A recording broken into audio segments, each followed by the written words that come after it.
All right, good morning, 1 Million Cups fans. This is Caleb Talley, Startup Junkie Director of Marketing Events and 1 Million Cups organizer. As you can see, we're doing something a little different today. This is not your normal 1 Million Cups. We're not at the exchange. I don't have any free coffee for you. Hopefully, you brewed yourself a cup before we got started. I'm excited to have you here today. Uh, Raise your hand if you're a first-time 1 Million Cups attendee. Just kidding. Somebody raised their hand. I'm going to explain it to you anyway. 1 Million Cups is a program of the Kauffman Foundation out of Kansas City. There are about 180 1 Million Cups chapters across the country. And the goal of 1 Million Cups is to bring the community together around our entrepreneurs in an effort to support them. The premise is if you have a million cups of coffee, you can solve your community's problems by sitting down, communicating, providing good feedback, and being supportive.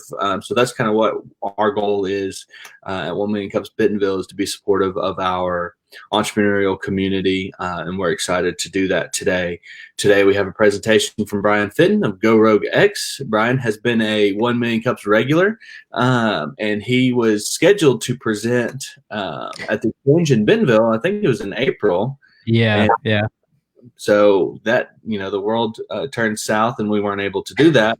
But Brian was really the first to throw his hand up and say, let's give this a shot. Let's try this virtually.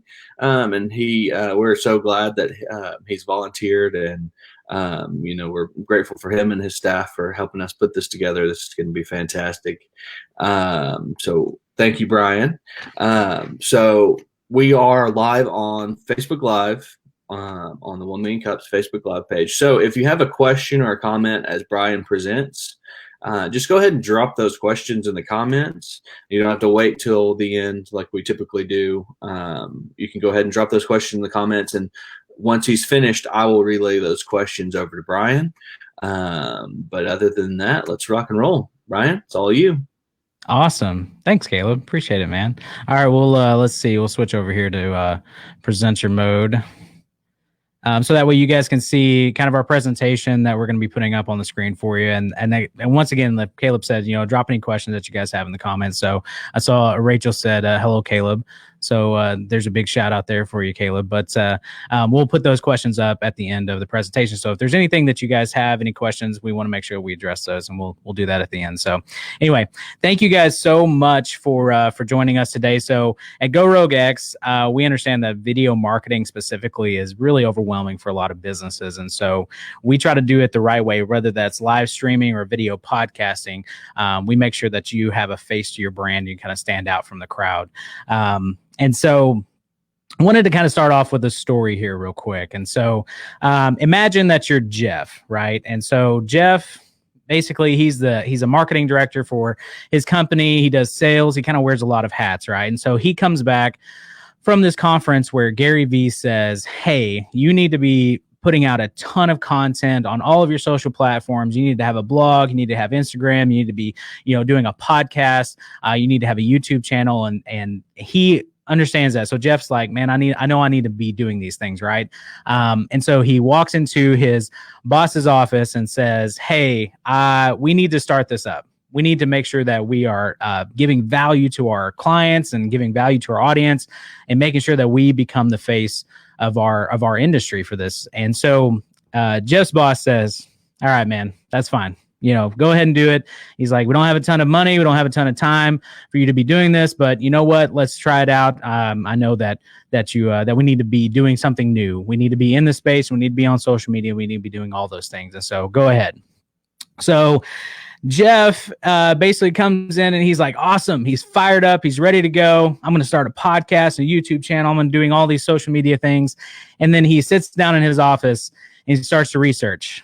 Types into Google, how do I start a podcast, right? And so all of these search results come up. There's all kinds of information. There's kind of an overwhelming amount of information, and he doesn't really know who to trust in this. He doesn't want to spend all his time watching YouTube videos. Like, there's a ton of resources out there. And so all of a sudden, Jeff feels the overwhelming pressure of, There's so many different avenues to do this. I don't have the time. I don't want to be buying, $2,000 courses to figure this stuff out, to learn video editing software, to learn audio software.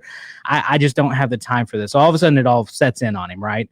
And so we understand a lot of times, a lot of businesses are like this, right?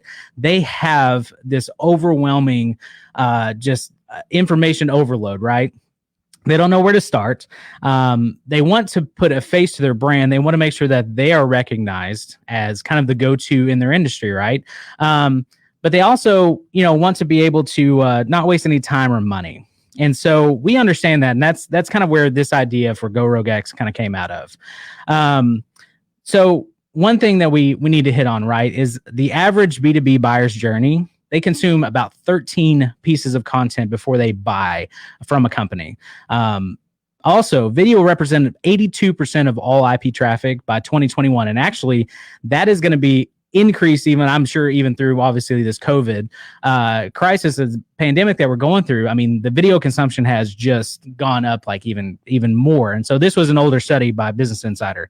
But then also 50% of all consumers want to see video content from their brands. That's from HubSpot. So that's, and me personally, right? I want to see more video. I'm engaged with a lot more video. So here's the deal is Jeff understands that, right? He's like, I know we need to be doing a lot more video, but we don't really know where to start. And so it is one of those things. It's where do we go from here, right? Where do we start when we're in that position? Jeff's sitting in front of his computer. He knows he needs to do this. He doesn't know who to trust. He's trying to figure all this stuff out. And so Jeff was actually referred to us. So this is a true story. Change the names of those people. But this is a true story of like he was referred to us. And so what we did is we sat down with Jeff and we listened. So we went through and figured out exactly who his audience was, right? What their motivations were. So what does success look like? What does failure look like? What are the pain points, right? What is the problem that he's trying to solve for his clients and his audience?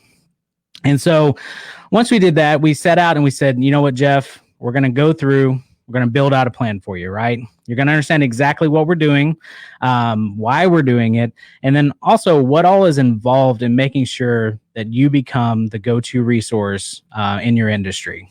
And so it's one of those things that whenever Jeff gave us a call, we wanted to make sure that we felt and made sure that he felt at ease whenever we were actually going through and setting up his plan, because every single client that we've worked with is completely different. We have to customize a solution because every industry is different. So you're going to understand that a lot of your audience is different in that fact and what exactly success looks like for them and what failure looks like for them. And so we want to make sure to guide them through that process. So this is what we did. We told Jeff, we said, all right, Jeff, we understand that you don't have a lot of time. We understand that you don't really want to learn all of the intricate things about your, editing software that comes with photo and video and audio, all that stuff, right? You want to have a basic understanding of it, right? He's already a marketing guy for his company, but he doesn't have the expertise in that. And so we told him, we said, all right, Jeff, what we need to do is we're going to strategize with you and find experts who are in your industry. We want to make sure that those experts are able to be accessed on your podcast. And so we set up basically a video podcast for him. And in doing that, I'm going to make this a little bit bigger there.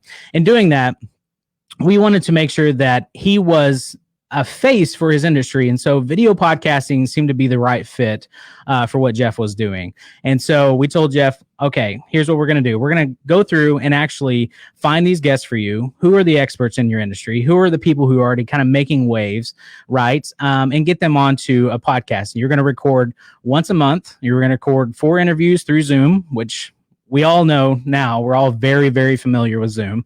And so basically set it up to where it was just super easy. And then we said, Jeff, just send us that one video file. And then this is what we did for Jeff. So from that point, we actually took that one video file and we made tons and tons of content for him. So he had to work basically one day a month to get all of his content going. So roughly 4 hours, because these interviews are about an hour long. He recorded those and sent them over to us. We stripped the audio, we made it into a podcast, added a bumper, make sure his intros and outros sounded good, levels were checked, everything was good. That was sent out. We also wrote up a blog piece on the episode itself, because the way we structure these episodes, we know that there are there are bullet points that we want to highlight. So specific questions that he's asking his guests can then be repurposed into additional content. And so on top of that, we made sure to tag everything correctly in SEO to make sure that people searching for that content is there. We made a YouTube video out of his long form interview, but then we can also break it up into bite-sized little chunks. So that way, if there's a specific question that's being asked, if somebody's looking for an answer, that can actually be searchable on Google as well. And so that's all put on his YouTube. That's also embedded in his blog. So the blog itself has the video embedded. It has the audio embedded. It has everything tagged appropriately. It has show notes, everything on there, as well as basically bite-sized snackable pieces of content that are going to be formatted correctly for every single individual platform. And so we take those because we know that anytime you're scrolling through Facebook or Instagram, you can tell when somebody's basically shared the same thing across platforms. It doesn't really feel right. It doesn't look right. It doesn't take up the screen appropriately.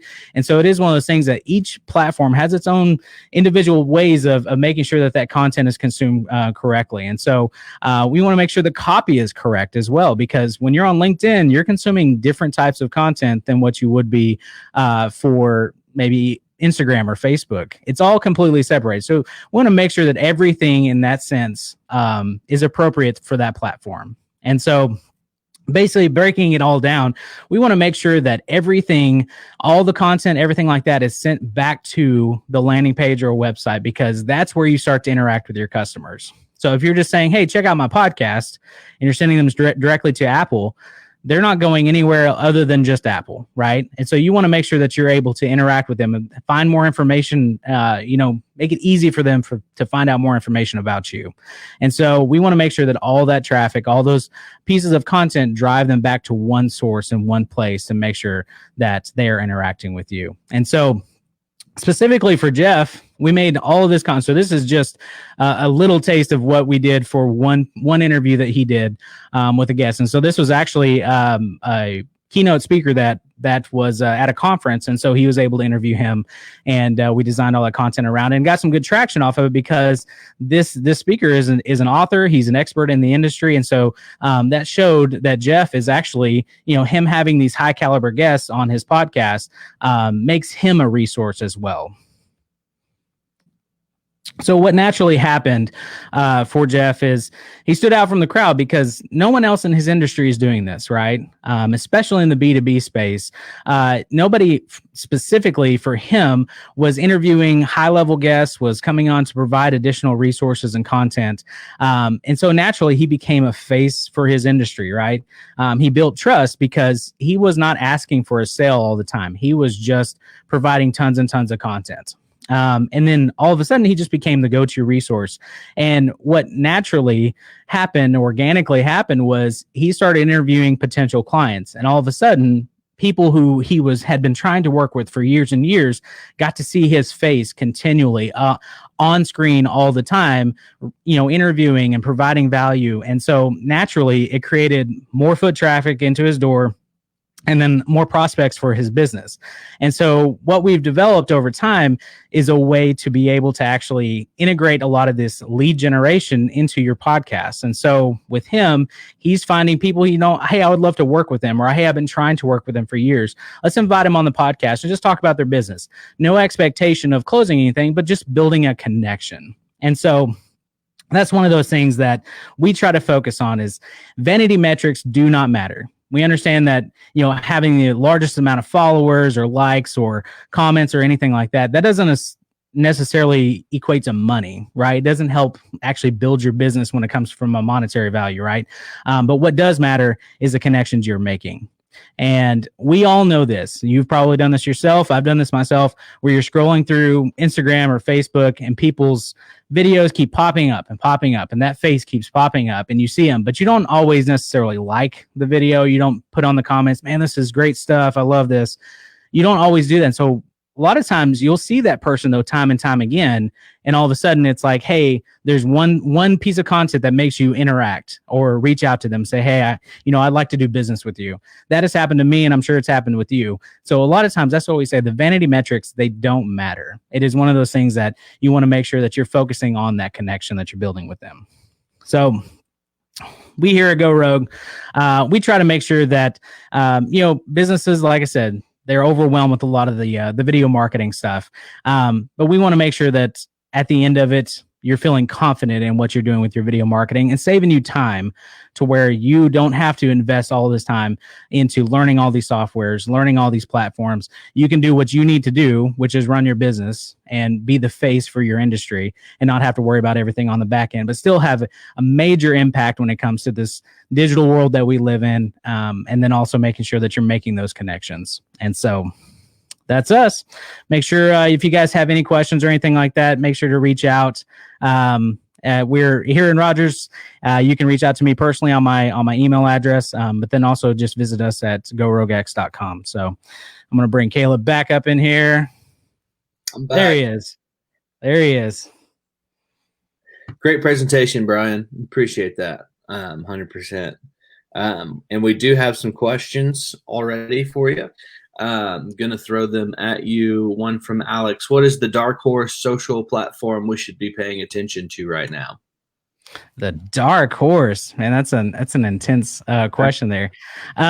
So I would say that TikTok is definitely for businesses. People don't think about TikTok for business, but I think it's definitely going to be one of those that for videos, especially, it's going to be blowing up. I mean, it's already starting to, and this is as several experts in the industry have said, this is Facebook 2011, basically for businesses, where you can get in, you can reach a lot of people, make interesting content that they want to engage with. That is one of those things I think is going to be vital for businesses. And I think in a few years, if you don't have a TikTok, it's not going to be good for you, I guess. So you just got to find your audience, though. You got to make sure that you're providing that value to them in the way they want to consume it. I'm not saying that you have to get up and do dances or do any kind of lip sync, but figure out what it is that your audience wants and needs and that pain point.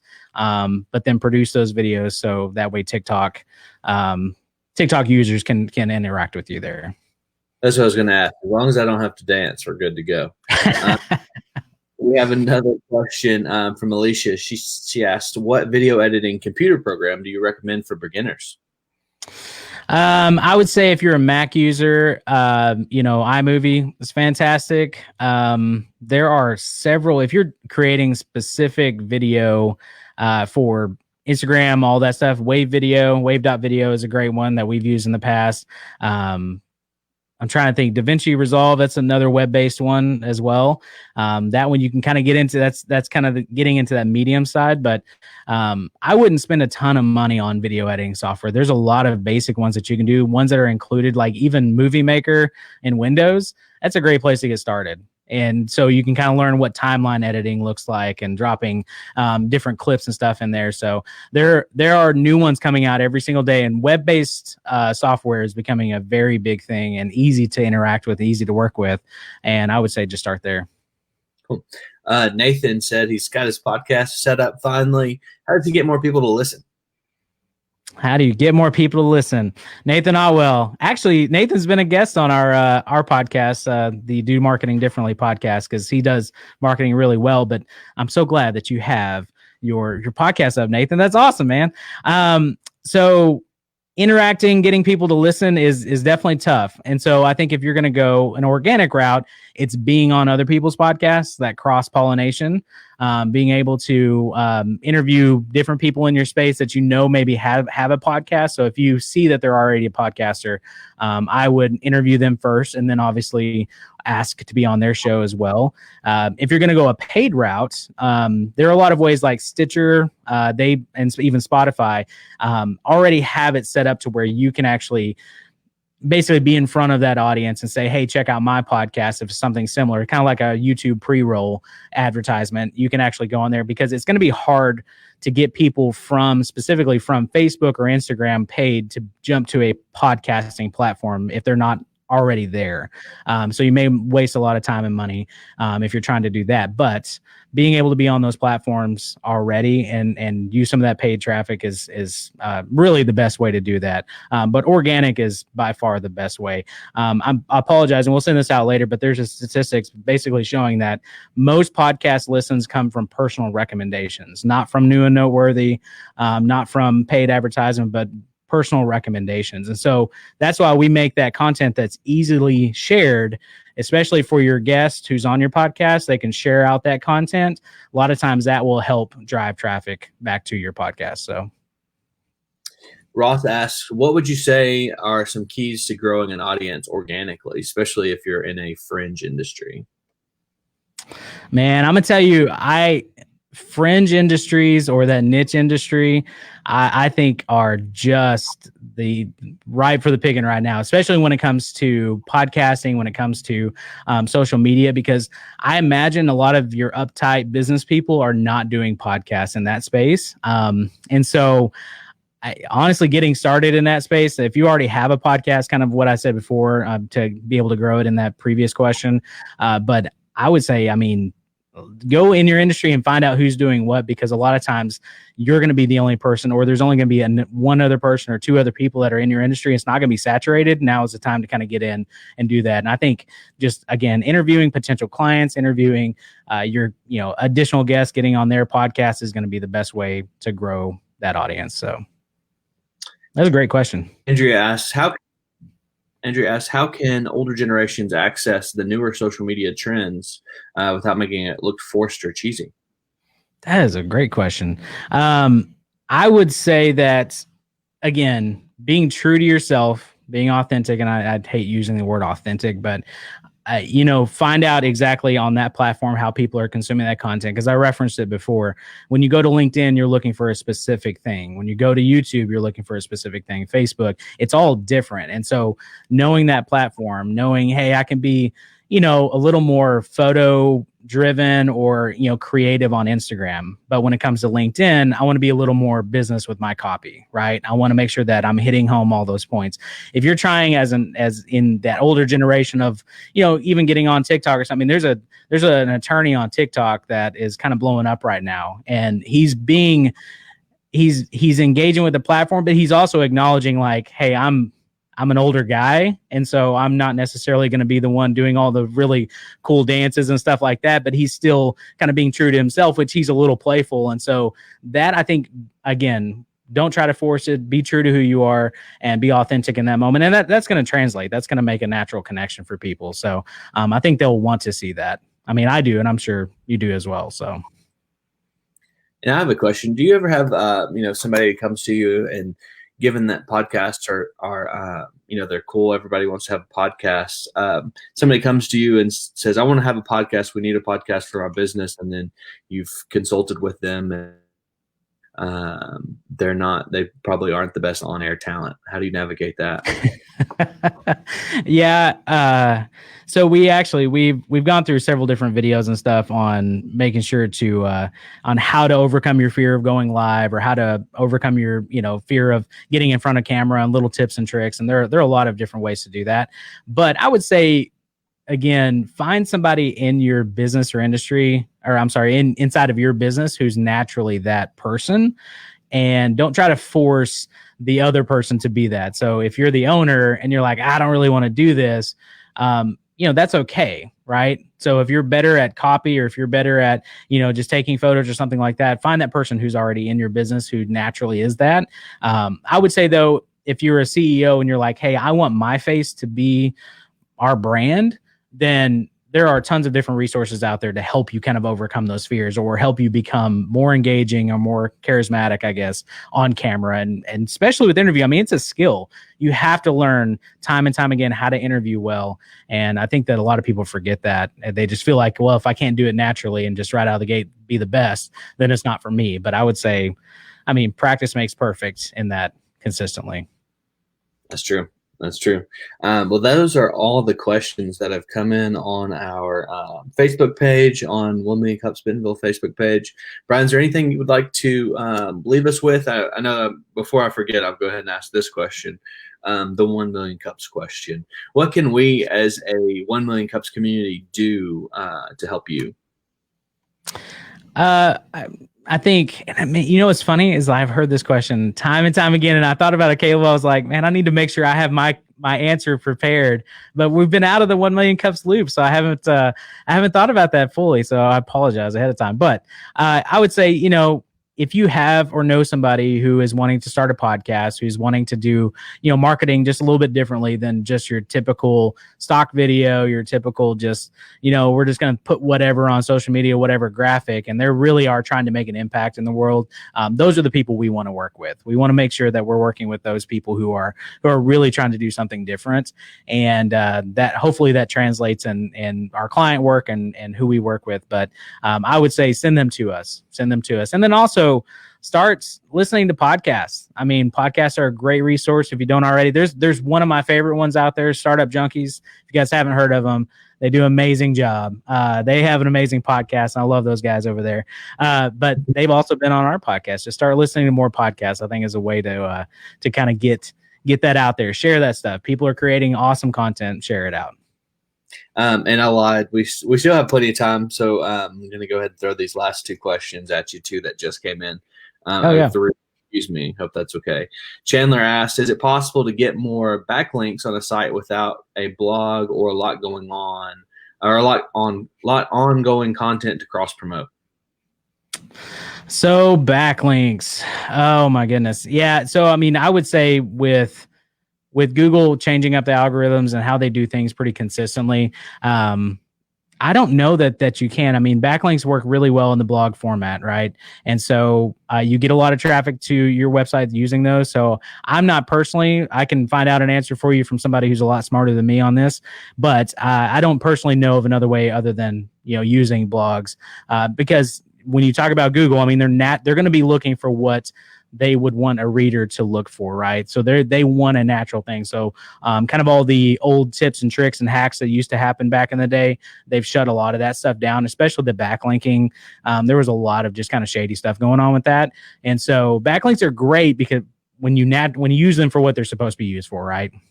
And so, but we can get that answer for you, Chandler, because that's a great question. So if I didn't fully answer it, we'll follow up with you on that. So. And Alex asks, what's the first step to pivoting when your current efforts are clearly not working?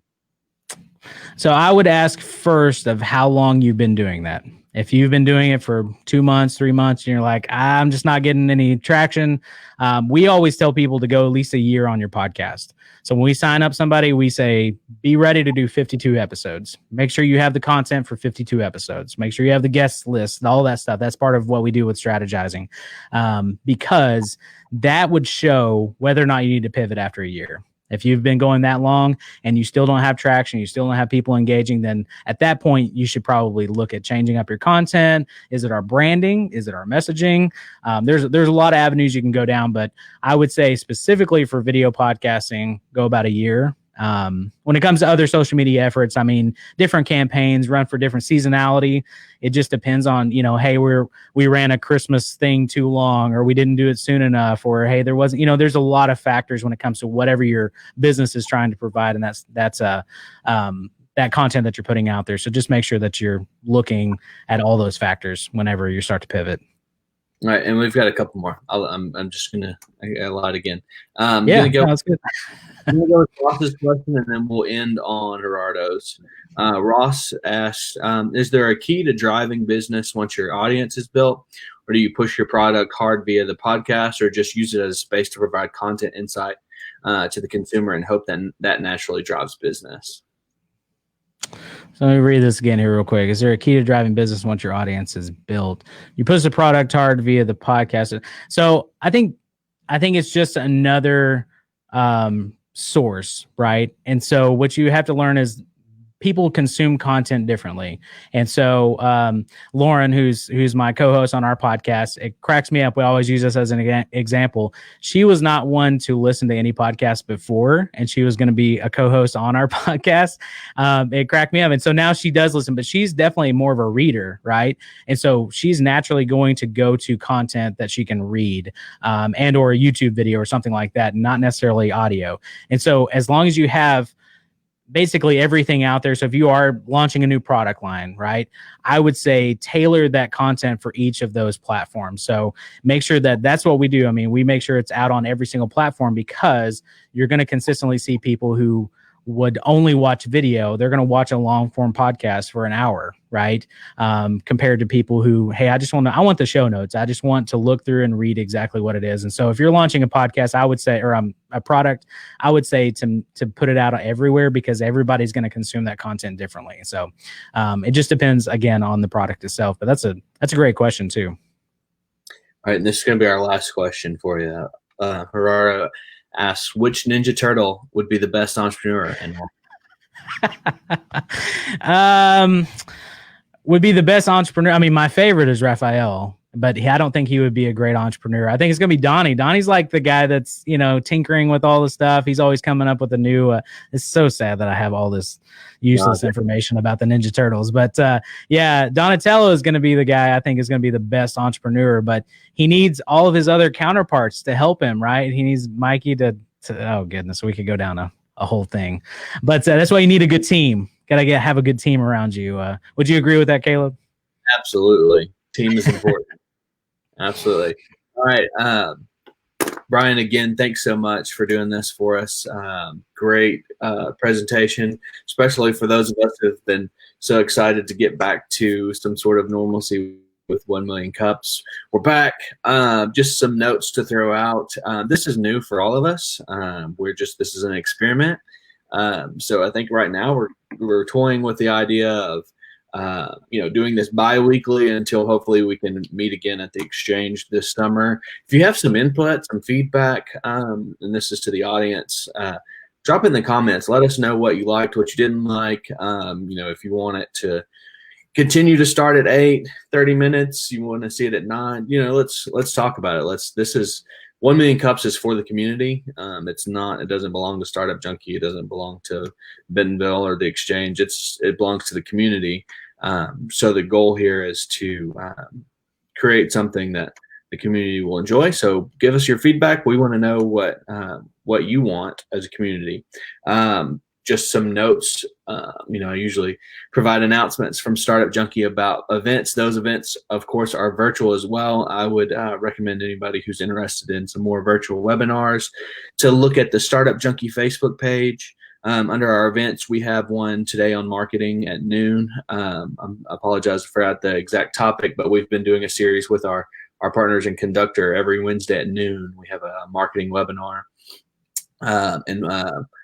Those of you that are familiar with our Kiva program, we also have a Kiva workshop on Thursday as well. So just keep an eye on that. We have a virtual pitch competition coming up. We're taking submissions, 60-second video submissions. So if you have an idea for a business, you're inspired by Brian's presentation today to start your own business, you can 60-second pitch, submit that video to me at caleb@startupjunkie.org, and we'll have a virtual watch party on June 5th where a panel of judges and the audience will both pick a winner. Both winner will get $1,000, so that's $1,000 for 60 seconds. That's about the easiest money you've ever made. So that is pretty much it for me. Keep an eye out on the 1 Million Cups Bentonville Facebook page for any updates. We'll try to update you as soon as we know anything upcoming. And that's it for me. Awesome. Thanks so much, Caleb. I appreciate it, man. This has been great. Bye, everybody.